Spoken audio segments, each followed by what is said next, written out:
one of the things I wanted to talk to you about on our podcast was how do you prevent daisy chaining Yeah.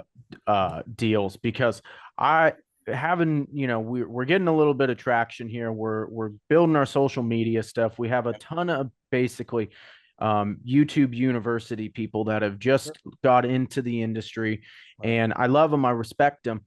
But they just they don't know all the things that we know, you Yeah. know. Yeah. So 100%. how do you prevent the daisy chainers, and how do you just streamline it as easy as Yeah. possible? Yes, let me do one thing here first. Guys, for those of you that are coming in, this is interactive. Turn your camera on and open up your mics. There we go.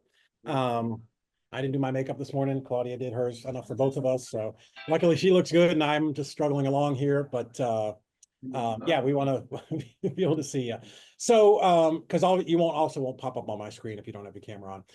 Great question, Drew. So when we were doing a ton of wholesaling, nationwide property liquidators, that's always a problem, right? Hmm. Like people call you with your own deal sometimes. Can you be in charge of that? You admit? Yeah. So here's what we would do. One, on Investor Lift, we never posted the address, right? I always wanted it to be call for address. So I know that's a thing where some people don't like that, but for us, I had a full dispo team of anywhere between 3 and 4, 5 people at some points. So the reason I'm paying my dispo team is I want them on the phone with buyers, right? I want them to, have that face-to-face interaction. I don't want it to just be all like over text message, right? The more I can get you on the phone, Drew, and talk to you, hey, what kinds of properties are you looking for? What's your buy box? What's your goal this year? How many did you buy? What do you want to buy next? Like I want to have that build that relationship because it's hard, especially if for you guys who are virtual wholesaling, right, where we're popping in and out of cities left and right. It's not, I'm not in Chattanooga where I've talked to Mike Hines 42 times, right? So I have a very small opportunity to build rapport with that person. So and also for me to sell my deal, right? Sell them on why my deal's good. So I know it's a longer answer to your question there, but one, I'm going to take that address thing off and I'm going to make them call me for the address. Even if they do a request address, I'm going to call them, or I wanted my Yeah. team to call them.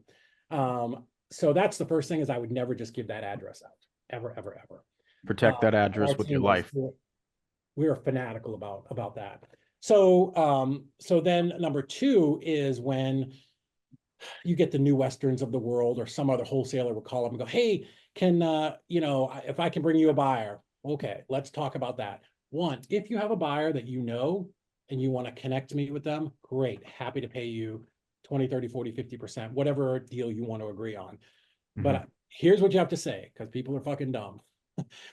Drew, you do not have permission to blast my deal out or post it on Facebook. Do you understand?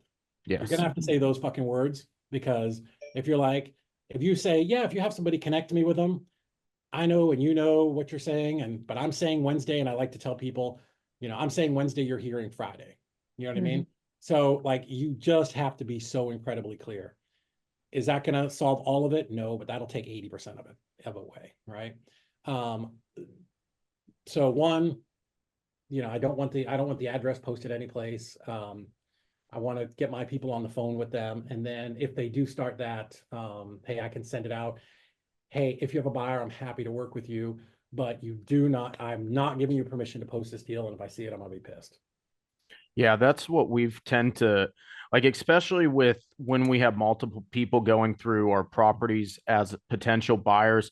Yeah. Another issue that we've ran into is basically they go talk to the sellers like they're the buyers, and we have to coach them and say, Yeah. hey, no, listen, you're the equity partner. We're Yeah. giving you rights to go do this. And if you guys screw us, we're never doing business together ever again. Yeah. Yeah. And, again, we talked about this the other day, right? Mhm. I always want to maintain as much control as I can. Yeah. So, yeah, connect me with your buyer. I'm happy to talk to them or set up the showing. I never want to connect them directly with my seller or any of that stuff No. because, listen, we're all good at what we do. Clearly, you guys are all like the best of the best. But man, there's some idiots out there. Oh, yeah. Who went to, not you guys, but watch some Max Maxwell video, and Max is a great guy, but or Pace video where they give them 70% of the information and these people only do 50% of the 70%. You know what I mean? So there's some goofballs out there. One thing I like to say is wholesaling's awesome, right? Because anybody can do it. It's a great equalizer. We can all make a ton of money and get ridiculously wealthy. The bad news is anybody can do it, and they're complete banana heads out there. So Low barrier to entry, low barrier of entry. Yeah, absolutely. So yeah, so that's kind of the way that I've always approached it. I don't think there's anything that you can do away with 100%. But I want to knock out the easy stuff as best I can.